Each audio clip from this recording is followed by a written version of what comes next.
আসসালামু আলাইকুম। আমার চ্যানেলে আপনাদের সকলকে স্বাগত। বাংলাদেশে এখন একটি প্রচলিত কথা খুবই চলছে মার্কেটে, যে এই রয়ের এজেন্ট ওই রয়ের এজেন্ট, রয়ের এজেন্ট হয়ে ইন্ডিয়ার সুরে কথা বলছে। এই রকম বিভিন্ন রকম এখন বাংলাদেশে আলোচনা চলছে। অনেক নতুন নতুন কন্টেন্ট ক্রিয়েটরও আসছে ইউটিউবের মধ্যে, রাজনৈতিক বিষয়ে কথা বলে তারাও এই বিষয় নিয়ে অতিরিক্ত আলোচনা করছে ইউটিউবের মধ্যে। এখন আমার কথা হচ্ছে, যারা ডিসেম্বরের ভিতর নির্বাচন চাচ্ছে তারা রয়্যাল এজেন্ট ইন্ডিয়ার সুরে কথা বলছে, মানলাম।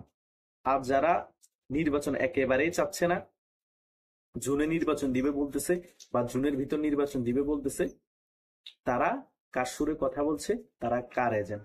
তারা কি পাকিস্তানে আইএসআই এর এজেন্ট নাকি আমেরিকার সিআই এর এজেন্ট? সেটাও কিন্তু দেখা দরকার আছে, সে বিষয়ে কিন্তু আলোচনা করার দরকার আছে। নির্বাচন দিলে যদি ইন্ডিয়ার রয়্যাল এজেন্ট হয়ে যায়, তাহলে নির্বাচন না দেওয়ার পক্ষে যারা আছে তারা সিএ আর আইএসআই এর এজেন্ট।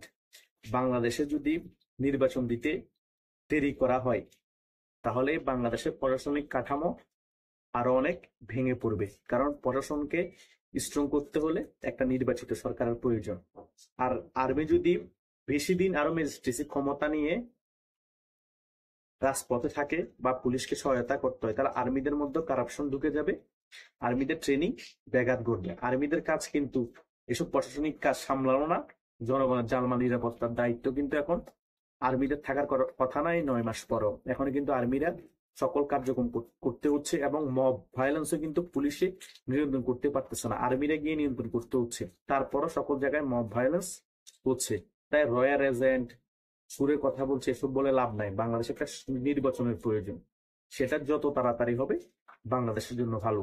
এটা যত তাড়াতাড়ি সরকার বুঝতে পারবে, তত তাড়াতাড়ি আমাদের সকলের জন্য মঙ্গলজনক। আর যারা নির্বাচন চাচ্ছে না, তারা কারা? তারা সারা বাংলাদেশ মিলে 20 থেকে 25টা আসন পাবে না। তারাই বাংলাদেশের মধ্যে নির্বাচন চাচ্ছে না, কারণ তারা জানে ডক্টর থাকা মানে তাদের হাতে ক্ষমতা থাকা। তারা ক্ষমতার ব্যবহার করে যা কিছু টাকা কামিয়ে নেওয়ার এবং দলকে সুসংগঠিত করার সকল কিছুই তারা করতে পারছে। তাহলে নির্বাচনের প্রয়োজন কি? নির্বাচন হলে তো আমরা জিতবো না, আসনও পাবো না, তখন তো আমাদের ক্ষমতা থাকবে না, হয়তো বিএনপি চলে আসার সম্ভাবনা বেশি, বিএনপির তো ক্ষমতা থাকবে। সে কারণে মন্দের ভালো হিসেবে এ সরকার এখন যতদিন থাকা দরকার ডক্টর ইউনূস তার থেকে বেশি থাকুক, আমরা মতো ক্ষমতা ভাগাভাগি করে চলতে পারবো। সেই কারণে এক পক্ষ নির্বাচন চাচ্ছে না, সিএ এর এজেন্ট বলেন আইএসআই এর এজেন্ট বলেন বা ওদের সুরে কথা বলে, তারাই নির্বাচন চাচ্ছেন। আর বিএনপি চাচ্ছে নির্বাচনটা হয়ে যায়, কারণ এখন নির্বাচন হয়ে গেলে আমরা খুব ইজিলি 200-250 আসন পেয়ে যাব, কারণ আওয়ামী লীগ নেই। বিএনপি সেই কারণে নির্বাচন চাচ্ছে। ইন্ডিয়াও চাচ্ছে নির্বাচন, কিন্তু বিএনপি যে ইন্ডিয়ার কথা মতো নির্বাচন চাচ্ছে সেটা হচ্ছে ভুল কথা। বিএনপির স্বার্থে নির্বাচন চাচ্ছে, কিন্তু ইন্ডিয়ার কথার সাথে মিলে যাচ্ছে, সে কারণে মনে হচ্ছে ইন্ডিয়ার সুরে কথা বলছে, তাছাড়া আর কিছুই না। আর ডক্টর ইউনূস সরকার যত বেশি বেশি ক্ষমতায় থাকবে, তত বেশি বাংলাদেশের জন্য ক্ষতি সম্ভাবনা রয়েছে। কারণ আমেরিকার 4 বছর পর পর ইলেকশন হয়। ডক্টর যদি কোনো পালাক্রমে 4 বছর পর্যন্ত ক্যারি করতে পারে সরকারকে, যুদ্ধ টুদ্ধ করে বা দেশের মধ্যে একটা অরাজকতা সৃষ্টি করে বেদাল টেদাল লাগিয়ে দিয়ে, তখন যদি আবার আমেরিকার ট্রাম্প প্রশাসন চেঞ্জ হয়ে ডেমোক্রেটের আরেকজন আপনার প্রেসিডেন্ট হয়ে যায়, তাহলে তো সর্বসর্বা ডক্টর ইউনূসকে ঠেকানোর কোনো ওয়ে নেই। ডক্টর ইউনূস আরো ক্যারি করবে ক্ষমতা, সেটাই তার প্ল্যানে আছে। জুনের মধ্যে বলেছে নির্বাচন দিবে, তখন যদি নির্বাচন না দেয়, বিএনপি আন্দোলন নামে বিএনপিকে প্রতিহত করে আরো লং টার্ম ক্ষমতা ক্যারি করার চিন্তা ভাবনা ডক্টর ইউনূসের আছে।